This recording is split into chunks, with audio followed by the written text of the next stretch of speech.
होली के पावन अवसर पर आप सभी को ढेरों शुभकामनाएं। आज हम स्टोरी बुक का दूसरा सत्र लेकर आए हैं। इसमें हम ब्लड प्रेशर और उसके उपचार की बात करेंगे। तो जैसा कि आप सभी जानते हैं, नॉर्मल ब्लड प्रेशर कितना होता है? 120/80 से लेकर 130/90 के आसपास ब्लड प्रेशर रहे तो उसको नॉर्मल बोलते हैं। अगर 3 अलग अलग अवसरों पर ब्लड प्रेशर 130/90 से ऊपर आता है या पेशेंट को परेशानी होती है, जैसे सिर दर्द होना, थकान लगना, तो फिर उसे हम ब्लड प्रेशर की बीमारी कहते हैं। कैसे नापा जाता है? तो ब्लड प्रेशर सामान्यतः या तो ये वाले बड़े बीपी इंस्ट्रूमेंट से नाप सकते हैं हम, या फिर घर में उपलब्ध इलेक्ट्रॉनिक बीपी इंस्ट्रूमेंट से नाप सकते हैं। दोनों ही इक्विपमेंट अगर अच्छे से उपयोग किए जाएं तो बहुत अच्छा काम करते हैं और सही रीडिंग बताते हैं। इस बारे में हमें किसी भी प्रकार का कोई शक नहीं होना चाहिए। किसने पहचान की? तो करीब 1930 के दशक की बात है। अमेरिका में हेल्थ इंश्योरेंस कंपनियों ने देखा कि उनके पास जो लकवाग्रस्त मरीजों के क्लेम आते हैं, उन सब क्लेमों में उनका ब्लड प्रेशर बढ़ा हुआ दिखता था। तो उन्होंने फिर एक क्लिनिकल ट्रायल लॉन्च करवाई और तब पता चला कि ब्लड प्रेशर बढ़ा होने से लकवा होने की संभावना बढ़ जाती है। इस तरीके से हमें ब्लड प्रेशर की बीमारी का पता चला। इसके उपचार करने के बहुत प्रयास हुए। मैं अपने व्यक्तिगत स्तर पर बताऊं तो जब मेरा एमबीबीएस में एडमिशन हुआ, फर्स्ट ईयर में था, तो मैं एक आंटी को डायलिसिस करवाने के लिए हफ्ते में एक बार उनके साथ अस्पताल जाया करता था। तब मैंने देखा कि जब भी आंटी का डायलिसिस होता था तो डायलिसिस के बाद 2-2.5 लीटर 3 लीटर शरीर से पानी निकलता था और उनका ब्लड प्रेशर कम हो जाता था, जिसके लिए फ्रूटी वगैरह उनको देना पड़ती थी पीने के लिए। ऐसे ही मैंने अपने परिवार में देखा कि कुछ परिजनों को ब्लड प्रेशर बढ़ा होता था। इस कारण उनके बच्चे वो खुद बहुत चिंतित रहते थे। तो मेरे मस्तिष्क में मंथन चलता था कि इसका ब्लड प्रेशर का इलाज कैसे करें। तो फर्स्ट ईयर में था, जितना भी मेरे को एक्सपोजर था उससे मैंने सोचा कि एवी शंट बना देते हैं। क्या करते हैं अपन? रेडियल आर्टरी को रेडियल वेन से जोड़ देते हैं और इस तरीके से एक शंट बन जाएगा। तो मैंने पहली बार सोचा था कि ऐसा शंट हर ब्लड प्रेशर के मरीज बाद में बना देना चाहिए। यहाँ पे एक रेगुलेटर लगा देना चाहिए।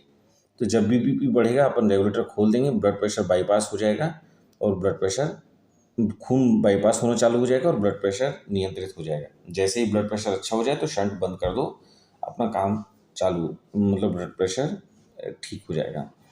पर फिर मैंने थोड़ा सा और रिसर्च किया और लोगों से बात की, तब पता चला कि ऐसा करने से लंबे समय तक हम ब्लड प्रेशर को नियंत्रित नहीं रख सकते। क्यों? क्योंकि आर्टरी और वेन का जब शंट बनाते हैं तो वेन भी आर्टरी की जैसी हो जाती है। एक दूसरी बात है, नमक और पानी का इतना कंपनसेटरी रिटेंशन होता है हमारे शरीर में, ब्लड वॉल्यूम इतना ज़्यादा बढ़ जाता है कि फिर लंबे समय तक ब्लड प्रेशर को नियंत्रित रखना कठिन होता है। तो इस तरह से मेरे कुछ ब्लड प्रेशर पर उपचार कैसे कर सकते थे, इसके विचार डेवलप होने चालू हुए। आज के समय में हम क्या कर सकते हैं? आज के समय में हमारे पास कुछ first line anti hypertensive drugs हैं जो हम उपयोग करते हैं ब्लड प्रेशर को नियंत्रित रखने में। वे कौन कौन सी हैं? S inhibitors, ARBs, calcium channel blockers and diuretics. Diuretics में भी विशेषकर थायजाइड्स। अब इन ब्लड प्रेशर की दवाओं का उपयोग करने से बेनिफिट क्या होगा? इन ब्लड प्रेशर की दवाओं का उपयोग करने से सबसे बड़ा बेनिफिट होगा कि लंबे समय के जो दुष्परिणाम हैं, जैसे आँखों में खून का रिसना, रेटिनल हेमरेज, हृदय आघात, लकवा की परेशानी, किडनी को नुकसान और नसों की कमजोरी, न्यूरोपैथी जो बोलते हैं इसको हम, ये सब घट जाते हैं। त्वरित में देखें तो आदमी की क्वालिटी ऑफ लाइफ अच्छी हो जाती है और लंबे समय पे ब्लड प्रेशर की कॉम्प्लिकेशंस कम हो जाते हैं। इसलिए हमें हर ब्लड प्रेशर के मरीज का उचित इलाज करना चाहिए और उसके ब्लड प्रेशर को ज़्यादा से ज़्यादा नियंत्रित रखने का प्रयास करना चाहिए। अब सवाल ये होता है, समाज में ब्लड प्रेशर मिलता कैसे है? तो एक बार आज से 10-15 साल पहले की बात है, मैं एक शादी में था। सुबह 4 बजे के आसपास एक महिला को उल्टी होने लगी, बार बार सिर दर्द हो रहा था, उल्टियाँ हो रही थी। मैंने सोचा हो सकता माइग्रेन की मरीज हो, नींद पूरी नहीं हुई हो, या फिर हो सकता ब्लड प्रेशर बढ़ा हो। तो मैं पास के एक नर्सिंग होम लेकर गया तो देखा उनका ब्लड प्रेशर बढ़ा हुआ था। उस समय मैंने जो दवा उपलब्ध थी उसमें इनैलेप्रिल करके एस इनहिबिटर होता है, तो मैंने एस इनहिबिटर चालू किया, थोड़ा सा एंटासिड दिया। अगले 5-6 घंटे में उनका ब्लड प्रेशर नियंत्रित हो गया था और वो कंफर्टेबल थी। आज उस बात को 13 साल गुजर चुके हैं, आज भी वे एक गोली प्रतिदिन पर हैं और उनको कोई कॉम्प्लिकेशन अभी तक नहीं हुआ है। इसी तरीके से आज से 3-4 साल पहले एक सेवा भारती का शिविर लगाने गए थे, तो वहाँ पे मेरे बच्चों ने एक 84-85 साल की बहुत बूढ़ी अम्मा थी, उनका वजन मुझसे 30-35 किलो होगा। उनको लेकर आए, बोले सर इनका ब्लड प्रेशर बहुत बढ़ा हुआ है। मैंने नापा तो वाकई में बढ़ा था, 184/100 था। अब उस कैंप में मैं उनके लिए क्या करता, तो फिर मेरे को ध्यान आया कैल्शियम चैनल ब्लॉकर्स एम्लोडिपिन का। मैंने सबलिंगुअल रूट से एक एम्लोडिपिन 5 मिलीग्राम उनको दी।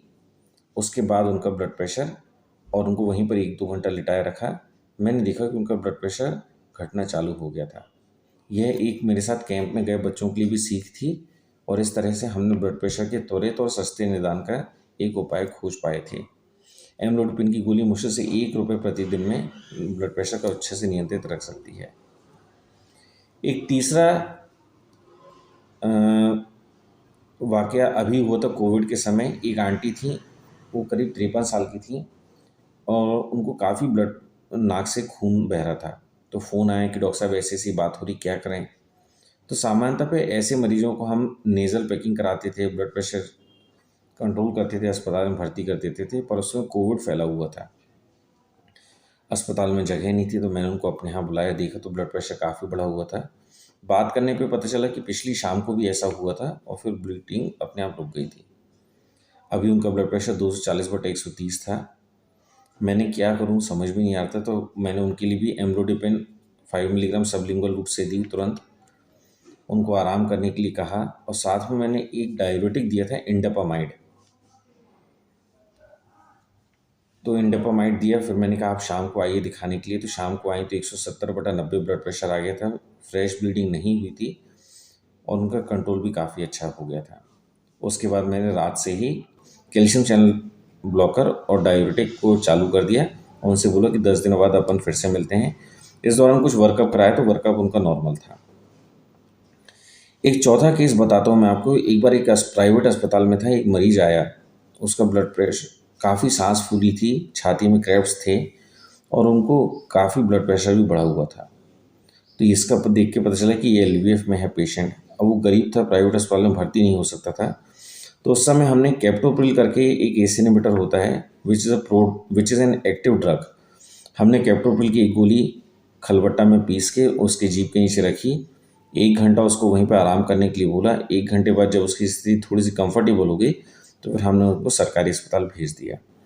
इस तरह से इन 4 एपिसोड्स में हमने ब्लड प्रेशर को बहुत सामान्य रूप से बहुत महंगे इलाज को अवॉइड करते हुए नियंत्रित करना सीखा। अब यहाँ हम कैसे सुनिश्चित करें कि एक बार ब्लड प्रेशर कंट्रोल हो गया है तो वे जीवन भर कंट्रोल में रहे। तो ऐसे मरीजों को आप क्या बता सकते हैं? ऐसे मरीजों को बता सकते हैं कि हमें दवा जीवन भर खानी है, ब्लड प्रेशर को नियंत्रित रखना है।